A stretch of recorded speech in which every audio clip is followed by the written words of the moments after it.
And we'd be happy to entertain any questions that you might have. Yes.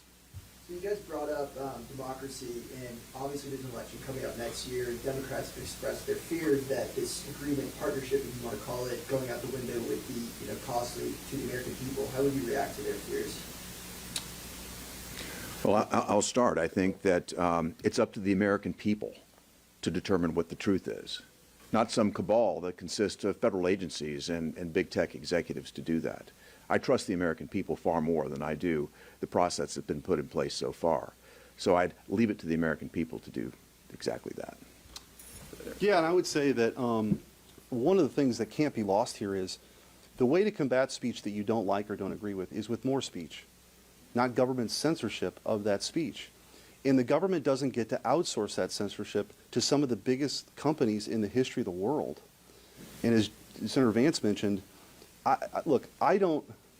this is a partisan town and everybody has their red jerseys on and their blue jerseys on at times.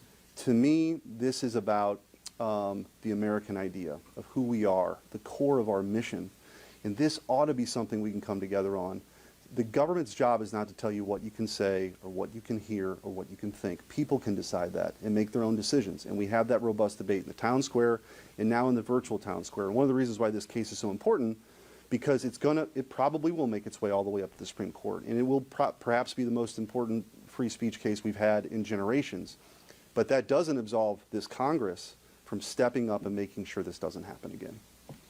Yeah, let me just make one more observation on this. So when I hear Democrats say that they're worried that in the absence of more censorship by big tech, the American people may be led astray, I ask myself, do you think you're dealing with children, or do you think you're dealing with fellow citizens in a constitutional republic?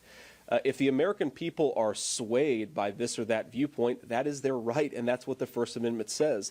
And if Democrats don't like it, they can, to Eric's point, push back on it, argue in the other direction. But the idea that the American people need a babysitter on the information they consume is insane and fundamentally at odds with the First Amendment of the Constitution.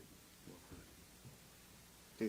I'm just kind of curious, at a very basic level, like obviously your case is about the government working with the tech industry on the moderation policy. Do you feel like it's fair for Facebook, Twitter to have their own moderation policies that are separate from any kind of advice or whatever? Yeah, I think, look, it's a good question, and I think you have to look at this in two different buckets. You have what is the government doing, and what was shown in this case is that the government can't coerce by getting social media companies, for example, to change the terms of service. The rot here was so deep, it wasn't just about taking posts down. They literally changed their terms of service, had special hotlines for government officials, this direct connection between high-ranking government officials with high-ranking social media officials that constituted violations of the First Amendment. Then you have the second piece of this is what can a private company do? That's a different debate, but I have a piece of legislation in the Erasure Act that says, essentially, if you're going to infringe upon people's fundamental right to free speech, violate the First Amendment, you lose your Section 230 protections. And part of the challenge here right now is under the 1996 Telecommunications Act, when the internet was brand new and we thought it was going to democratize information and spread it out so that people could make more informed decisions, the big tech companies were essentially granted a pass. They were going to be a platform for all these ideas to kind of, a high wire act, they meet in midair and people can decide. That's not what's happening. So if you're going to make these kind of determinations about what's true, what's not true, and be a publisher, then you don't get the Section 230 protections. That'd be my view. Very appropriate. And also then, because if I understand correctly, right, in order for it to be a violation of the First Amendment, there needs to be threat or coercion by the government for the information companies, right? Yep. And the argument in the case is, well, the White House is threatening to take away the Section 230 protections that are currently enforced by these media companies. But the White House can't do that on their own. That requires an act of Congress. How does that fit in? Well, they can advocate. That's number one. But two, threaten. They can threaten investigations. The Department of Justice can pursue antitrust, which is exactly what was happening.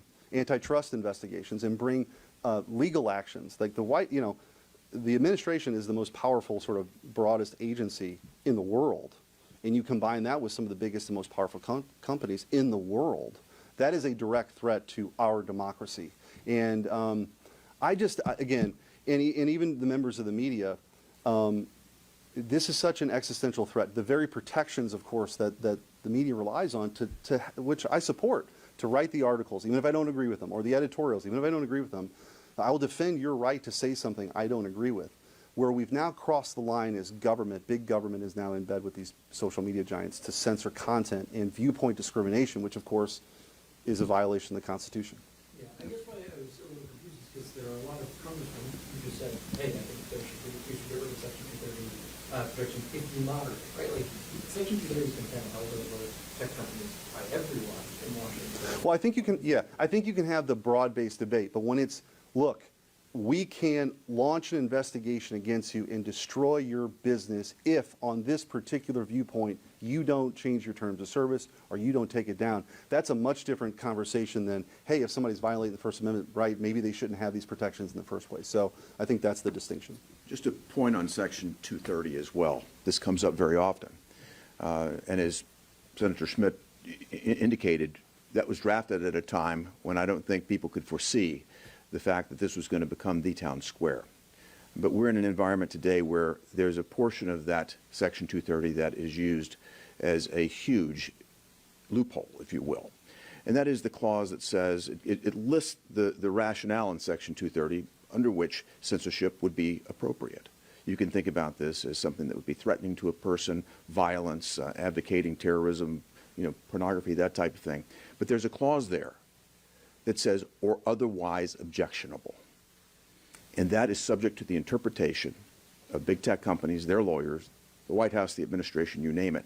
That is the problem in 230. They're driving a truck through this loophole right now, and we need to address that as well. Obviously, you mentioned these are big tech companies that are owned by singular people. Do you have concerns about this new Threads? It's just growing, it's getting bigger. The same owner of Facebook now owns Instagram, now owns Threads. Is this a concern for you guys? Well, look, the one thing that I'd say about Threads is, of course, it's owned by Facebook, and if we learned anything over the last few years is that we should be pretty mistrustful of Facebook's willingness and ability to censor or moderate content in a way that's politically neutral. What I worry about with Threads is it will follow the same exact problems and the same exact bad policies that its parent company does. I mean, to the gentleman's question earlier, of course, these technology companies have the ability to set content moderation rules. Now, my argument, I might go a little further than some of my colleagues, so I don't want to speak for them. My argument is that we have to understand these things, especially given their special government privileges, as more akin to public utilities than true private entities. But separate that question to the side. We're really focused on in some ways, a very narrow but an extraordinarily egregious violation of the First Amendment, which is what happens when you have the collusion between the government and the technology companies. And I think Threads, in particular, given how enmeshed Facebook was in receiving directives from the federal government, in contact and communication with the federal government, we should be really worried about whether this is just another Trojan horse for censorship. And I would just point out a couple quick examples, because I don't expect everybody necessarily to read through the 155-page injunction. But just to put this in context, I mean, there's direct communication between the Surgeon General of the United States with senior Facebook officials saying, take this down. You've got the White House press secretary saying, oh, yeah, we're flagging this stuff, and they better understand what's at stake. And then, of course, you have, whether it's origins of COVID or the Hunter Biden laptop, where literally the FBI was meeting with these Facebook companies, or these social media companies, including Facebook, monthly, then weekly, saying, look out for the Russian hack and leak operation. The Hunter Biden laptop is mentioned, and sworn affidavit by Yoel Roth, even though they had the laptop, to suppress the story in advance. I mean, this is the kind of stuff that, again, I don't care what your political stripe is. It ought to scare the bejesus out of everybody that the government has this much power with these companies. You mentioned it might go to the Supreme Court. What do you make of the White House? They're continuously, challenging this and pushing back from the podium. Their efforts in general to push back against this. I mean, it's an insult to the American people. I mean, essentially what they're saying is, please, court, let us continue to censor Americans. That's exactly right. It's nuts. Yeah. Okay. All right, thank you. Thank Yep. you all. Thanks.